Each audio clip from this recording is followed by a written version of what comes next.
안녕하세요 여러분, 김진영입니다. 자, 오늘은요 Part 2 문제를 풀 때 과연 어떻게 접근하는 게 굉장히 옳을 것인가 라고 하는 Part 2 문제 푸는 법을 한번 좀 살펴볼 건데요.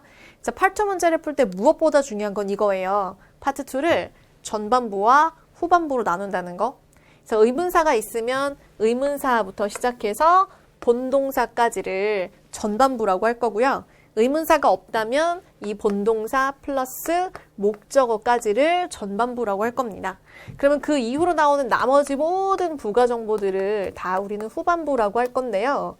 자, 얘네들이 왜 중요하냐면 전반부 쪽에서는 항상 뭐가 등장하냐면 정답이 나오고요. 후반부는 언제나 오답을 유발하는 역할을 합니다. 그리고 후반부를 붙여주는 이유는 난이도를 올려주고 싶은 것밖에 없어요. 그러니까 여러분들이 문제를 푸실 때는 언제나 전반 중심으로 문제를 푼다. 자, 예를 들어서 누가 이렇게 물었어요. When is the meeting? 이렇게 물어보면 여기까지가 전반부겠죠? 미팅이 언제입니까? 그러면 그 미팅은 언제 열릴 예정이었냐면 내일 열릴 예정이었어요. 그래서 tomorrow라고 얘기했어요.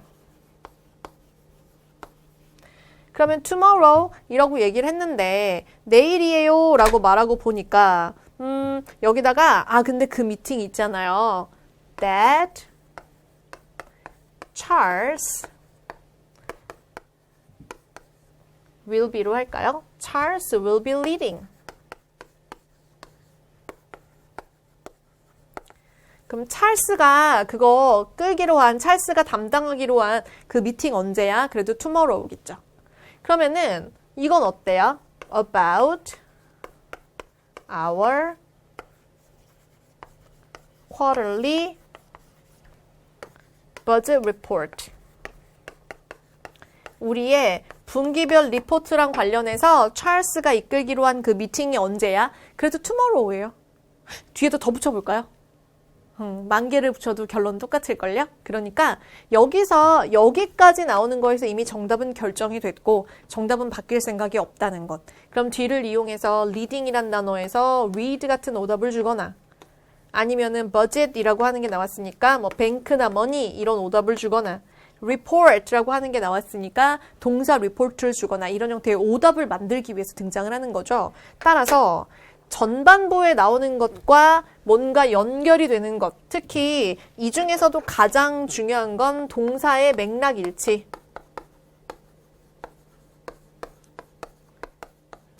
의미 일치. 이런 게 등장하는 부분들은 정답이 될 거고요.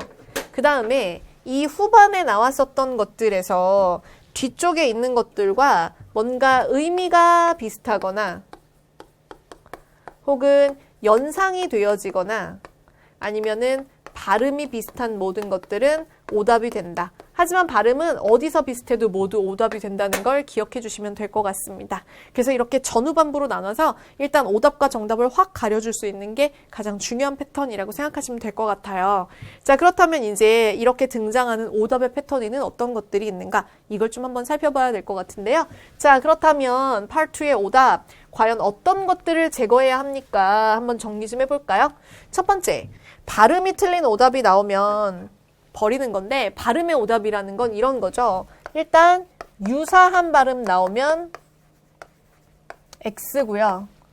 그 다음에 뭔가 동일한 단어가 나오면 삼각형입니다. 똑같은 단어 나오면 정답 될 수도 있어요. 예를 들어서 Is the movie interesting? 그 영화 재밌어? Yes, it's interesting. 재밌어. 이렇게 말해도 되니까 같은 단어 반복되는 건 매달 2개는 답으로 나와요. 자, 두 번째, 주어가 틀렸어요. Are you? 그랬는데 she is. 그럼 틀릴 거 아니에요. 삼각형 합니다. 시제가 틀렸어요. Will you? 그랬는데 I did. 그럼 틀리겠죠? 의문사가 틀렸어요. 언제니? 그런데 내일이야. 이렇게 말해야지. 언제니? 그런데 종로 3가야. 이렇게 말하면 안 될 테니까 의문사 오류나면 X인데요. 딱 하나. Where? 이라고 물었을 때 사람이 정답으로 나오면 삼각형이에요. 사람 나올 수 있어요. 그 다음에 의문사랑 절대 쓸 수 없는 yes, no, 또 뭐 I believe so 이런 것들 나오면은 오답 처리 X예요. 그 다음에 동사 의미 맥락 일치를 못 보면 X입니다. 예를 들어서 이렇게 물었어요.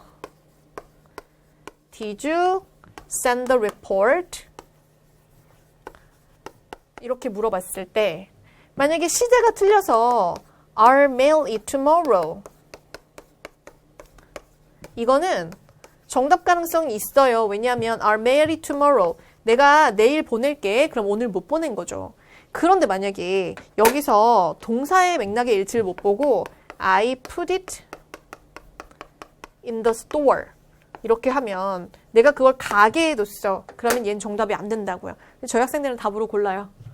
너 그거 리포트 보냈어? 아, 내가 그 가게에 뒀다. 못 보냈네. 여기 못 보냈단 말이 어디 있어요. 가게에 뒀단 말밖에 없지. 그러니까 동사의 일치를 본다는 건 send와 put, send와 mail을 비교했을 때 send와 mail이 같은 의미를 가지고 있거나 반대 의미를 가지고 있으면 이런 부분을 정답으로 골라야 되고 동사가 어울리지 않는 패턴들은 버림을 의미합니다.